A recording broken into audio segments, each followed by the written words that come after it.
Hey there, welcome into the show. You're watching the San Francisco 49ers Report. My name is Chase Sr., and coming up, I'm going to explain why Colin Cowherd is wrong about this Brock Purdy contract. But I'm also going to open up the floor and open up the conversation and debate to you. This is today's poll question, so go on down and get your votes in. Do you like the Brock Purdy contract? Type yes or no. Share your thoughts with me down in the comment section right now. Now, Cowherd the other day on FS1, Fox Sports Radio, was talking about this Brock Purdy contract, and every day seemingly there are new details that come out with this Purdy deal. And Cowherd said, look, I'm okay paying quarterbacks between $50 and $55 million in average annual value, meaning per year. And he said, I'm okay paying that number for a quarterback if they can lead their teams or they are the offense. Cowherd added, I think Brock Purdy is closer to Baker Mayfield than Josh Allen when you compare what they do for their respective teams.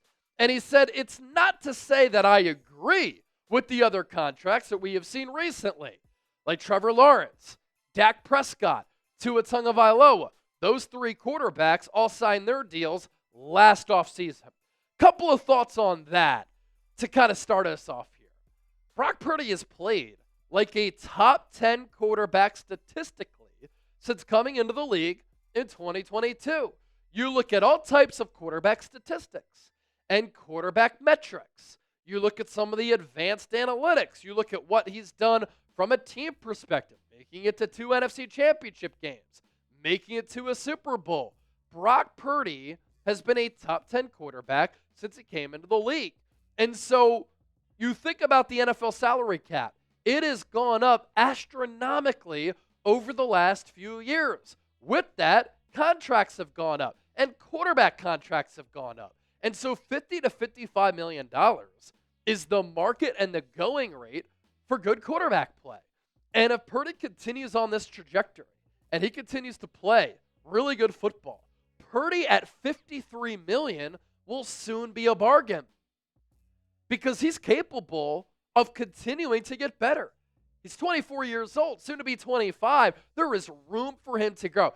Here's the other thing, too, about how much this quarterback market has shifted and how drastically it shifted in a little amount of time. Jalen Hurts got a contract for $51 million per year after the 2022 season.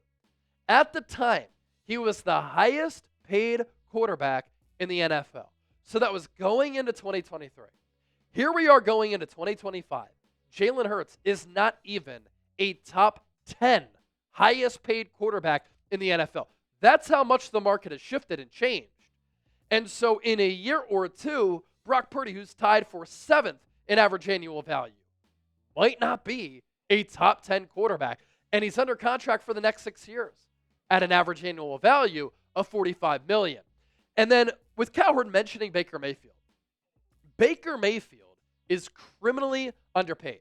I think his contract was for $120 million and $30 million per year. He has played the last 2 seasons like a top 10 quarterback. His deal is outdated. He soon, if he plays well again in 2025, is going to get a new deal. And I guarantee you it's going to be for more than what Brock Purdy is making. Another important note here is I like the structure of this contract for San Francisco because the Niners can get out from beneath that deal after the 2026 season. We updated that number down below. Shout out to Chip. And so the Niners have some security and wiggle room with this deal as well. And I think that's really important. As for the highest paid quarterbacks per year, you see Purdy there tied for 7th with Jared Goff. He is behind Tua. I would take Purdy. He is behind Trevor Lawrence. I would take Purdy. He is behind Jordan Love. I would take Purdy. And the only argument that people have for why they might like Love or Lawrence or Tua more than Purdy is just based not on what they've actually accomplished, not on how they've played, but only because of either what they did in college or their physical attributes. And for me at this point, I don't give a damn about that. What have you done at the NFL level? Brock Purdy, again, has been a top 10 guy. Where I do agree with Cowherd, he voiced concerns about how San Francisco has not addressed the offensive line. If Trent Williams gets hurt, then Purdy will have to carry, and Purdy isn't one of those quarterbacks who can really carry his team. What's the evidence? We saw that last year in 2024 when the Niners were the second most injured offense in the NFL, and Purdy didn't play all that well. But you'd be hard-pressed to find quarterbacks, current and former, who can play well without not having talent around them. And there are so many examples of these types of players. Like Peyton Manning had Marvin Harrison, Reggie Wayne, Edgerrin James, and a really good defense with a really good offensive line. Like good quarterbacks and teams who contend for Super Bowls, there's a reason why they contend for Super Bowls and win Super Bowls.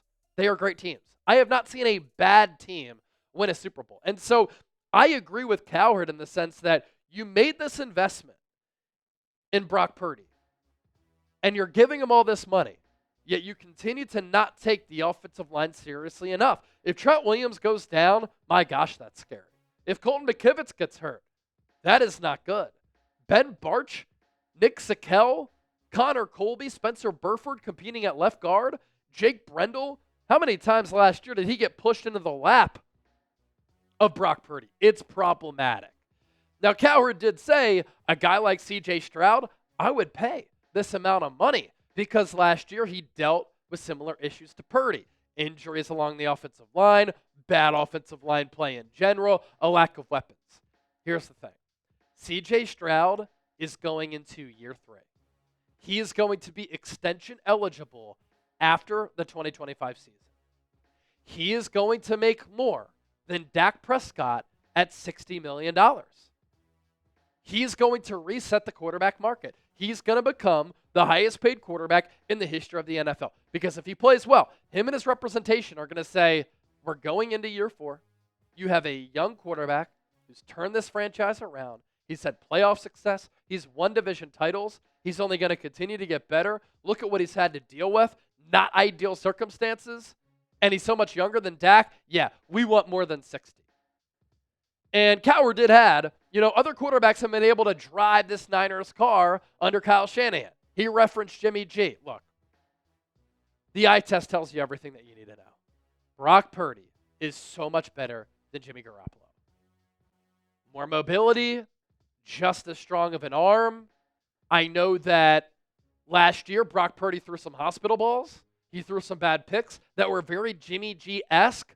But you would take Brock Purdy 7 days out of the week and again on Sunday over Jimmy G. And have they both been benefiting from Kyle Shanahan? In the case of Garoppolo, benefited from Shanahan? No doubt about it. But come on now. Purdy is a better player than Jimmy Garoppolo, and Jimmy Garoppolo's deal wasn't close to this Purdy one. Cowherd also references what I've said. The danger in overpaying for a quarterback is that you water down the rest of the roster. And I've used this example so much with Dak Prescott. The Cowboys have paid him a couple of times. The rest of the roster, they haven't invested in. They become too Dak reliant, and they suffered because of that. They haven't had enough depth or talent to make deep playoff runs. Dak Prescott has struggled in big games.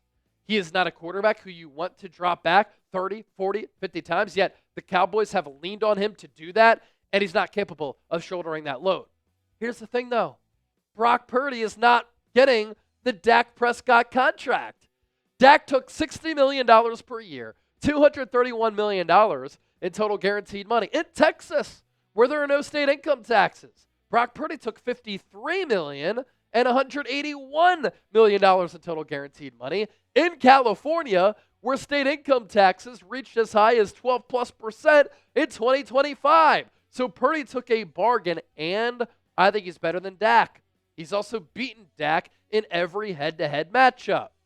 I think Cowherd would really like that state income tax reference. Cowherd used to live in California. He just moved from the LA area to Chicago. Cowherd, I hope that move went well. Cowherd did say that Purdy can't carry. Is he right or is he wrong on that front? Yeah, he's kind of right. When the Niners were dealing with a lot of issues and injuries along the offensive line and two skill position players, Purdy did not have the 2024 that he was hoping for.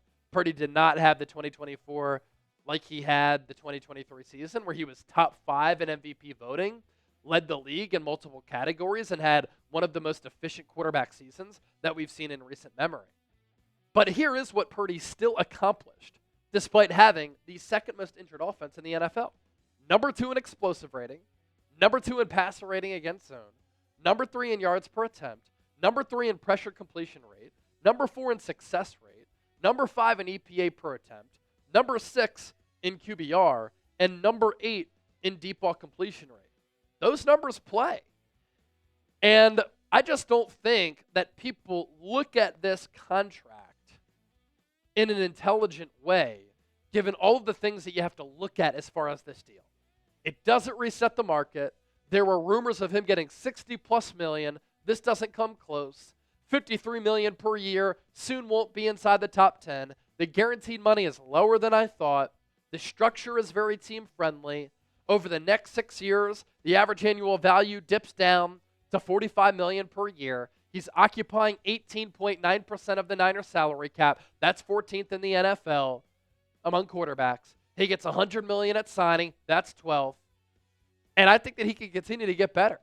And then you look at what Bill Barnwell said on ESPN, and we talked about this earlier this week. This is a great breakdown for the percentage of the cap that Purdy is occupying compared to other quarterbacks, especially the deals that quarterbacks signed at the time that they signed them, when the salary cap was fluctuating and changing.